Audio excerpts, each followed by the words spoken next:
Hi, everybody. Do you know, I bet a lot of you want to do this.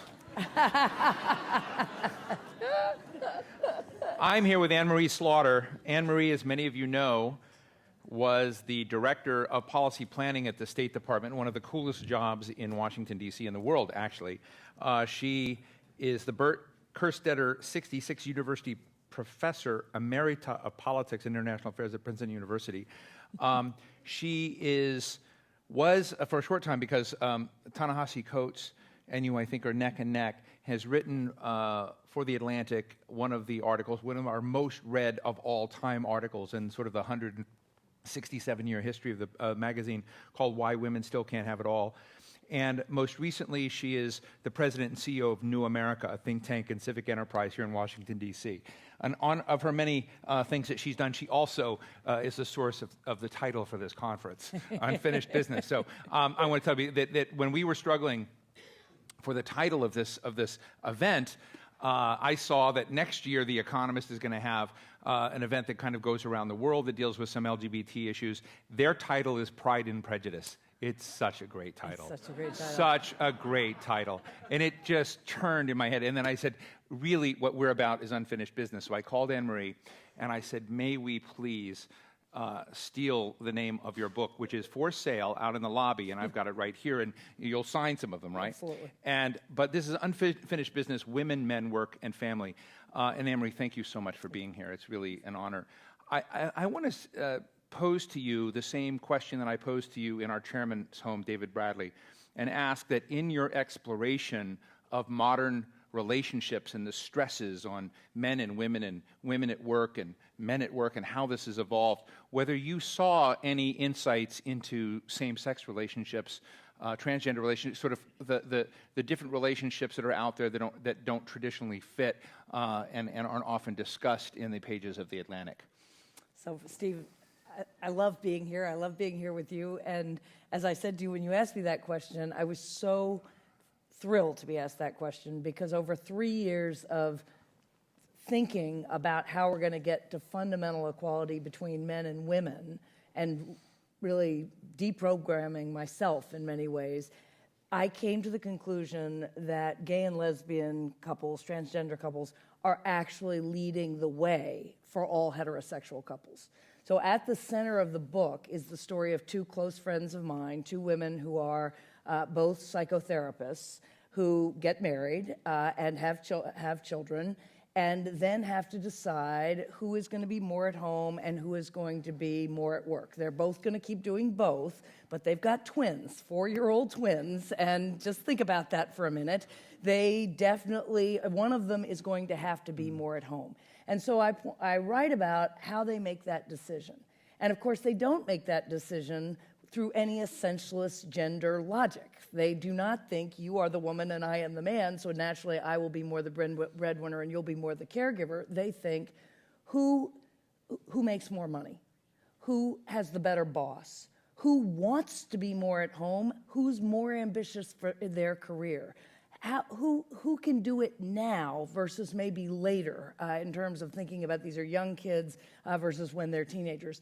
And my point is that those questions are the questions we should all be asking. When you have a heterosexual couple, the default rules still govern. The deep idea, well, yes, but of course you're the man, so you're not going to be the primary caregiver, and to the woman, you're the woman, so you're not going to be the primary breadwinner. So I really came out seeing that the progress we are making in gay and lesbian couples, or transgender couples generally, or transgender couples, is leading the way for the rest of us. Your husband, Andy Moravchik, wrote a piece in The Atlantic recently. This is the family business. The family you might business. Have noticed. She's keeping us read. But Andy wrote this thing about and acknowledging really the social and human, to some degree, not just pressures, because he came out and said that he loves being the lead parent. He does there, but there's certain problems in talking about it. And it was a very honest, I think, summation of some of this change. And I'm interested in, after your book and of course previously the article came out after Andy's piece, do you find people around you, rather than looking at it as a boutique, exotic example, sharing with you examples of how their own relationships are being renegotiated in new ways. Yes, we often feel like we've kind of designated ourselves therapists for people telling us their stories. I have to tell you a funny story before answering that question, that when that article came out, it was called Why I Put My Wife's Career First. And the article comes out, and I'm driving the elder of our two sons to college for the first time. And Andy calls up and he says, my article's out and they want me on Good Morning America tomorrow. And I said, that's great. And Edward, our son, is in the car. And our son gets very upset. And he said, Mom, this just can't happen. And I said, what do you mean this just can't happen? He said, Mom, it's one thing to have you going all over the place, but, his brother, his younger son, Alexander's still at home. Alexander needs a parent. This just can't happen with Dad, right? And he was really upset. He thought, if Dad starts doing this, nobody will be at home. So anyway, just to point out, in our house, the gender roles are fluid. But so lots of people have written Andy and me. And one of the things that we have found most interesting is that the biggest single group of men who have written to say they are lead parents, and they thank Andy for writing that piece and me for talking about these issues, are men from the military. Now, I think this is very important. These are men who are less worried on average about their masculinity than most American men. I don't have statistics for that. I'm just going to assert it, because if you are a member of the military, that is kind of the emblem of masculinity, the ultimate emblem of masculinity. Whether it should be or not, I'm not saying that. These are men who write and say, I was deployed, I'm back, now it's my wife's turn. If they're and in the military, they're still talking more about wives than husbands. Or my wife is a soldier, she's deployed, I'm the lead parent. And I think this is important, and this is again where the LGBT community has an important role to play.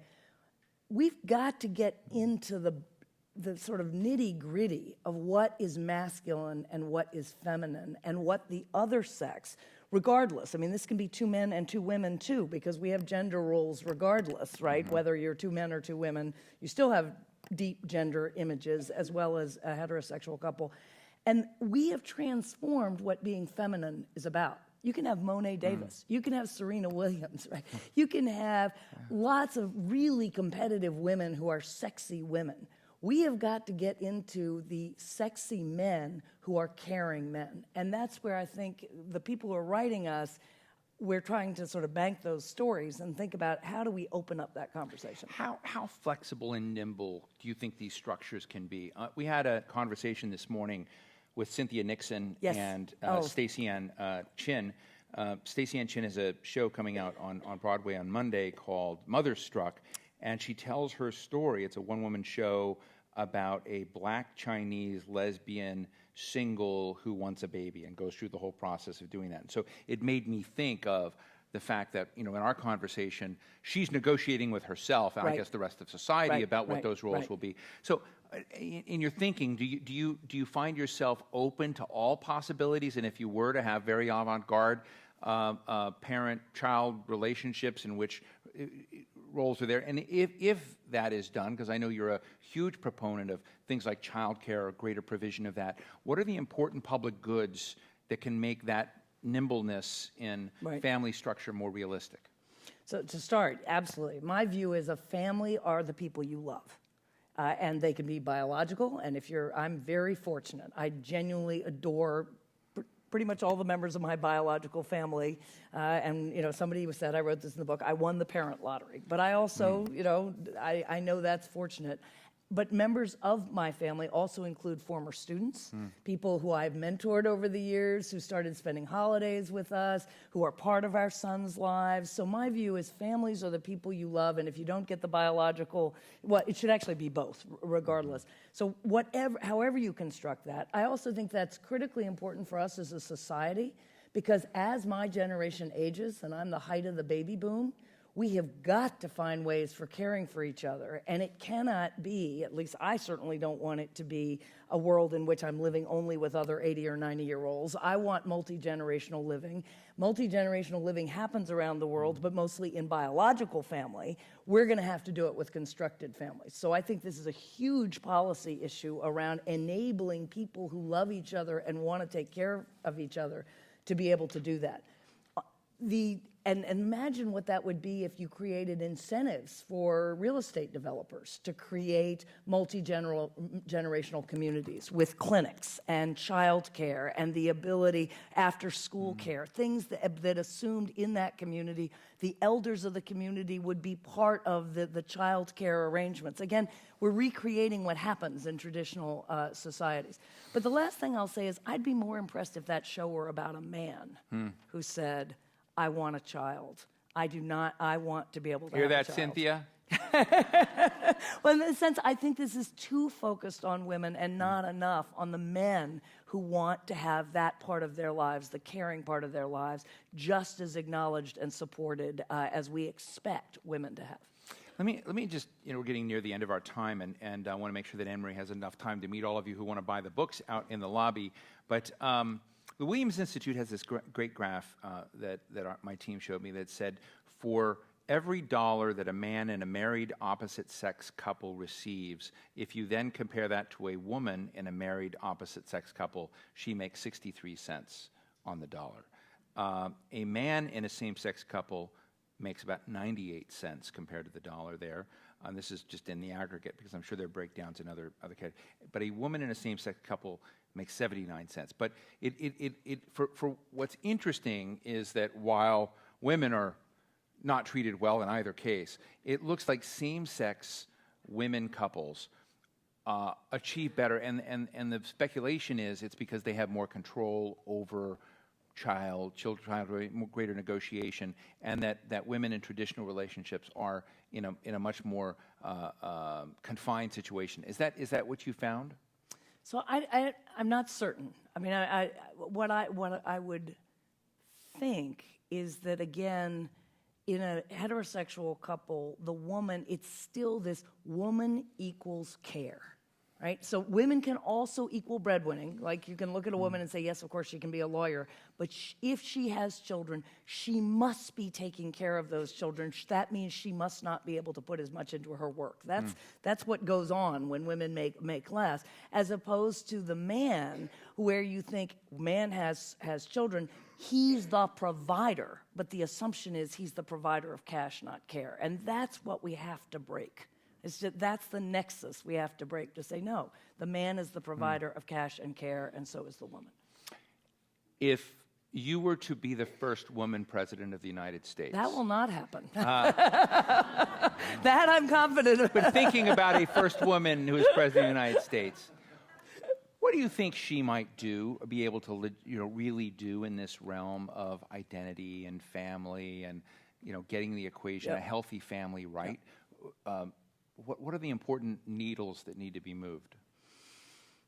So I would say the first thing is, if it's the first woman president of the United States who could make a difference has to be a woman who is not having to prove she's a man. So if it's Hillary Clinton, she's been there. She doesn't need to prove she's a man. She can be a woman and be focused on women's issues just as she did at the State Department. If it's Carly Fiorina, she will be outmanning the men. I mean, in other words, where she's coming from, she's like the first woman Secretary of State in her party.